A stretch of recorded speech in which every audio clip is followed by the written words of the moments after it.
Hi friends. So பார்த்தீங்கன்னா இப்போ நம்ம மயிலை பார்த்தீங்கன்னா என்ன சாப்பிட்டுட்ருக்காரு பார்த்தீங்கன்னா, ஒரு மீனை தான் சாப்பிட்டுட்ருக்காரு.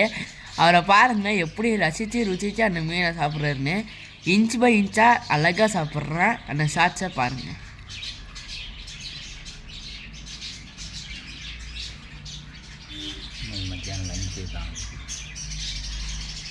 ஸோ பார்த்தீங்கன்னா இன்றைக்கி லஞ்சே இவனுக்கு மீன் தான்.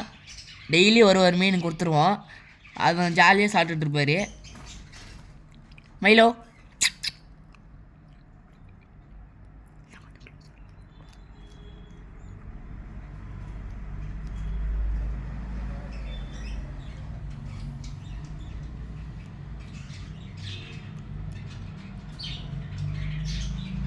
இன்னைக்கு செம வேட்டை தான்.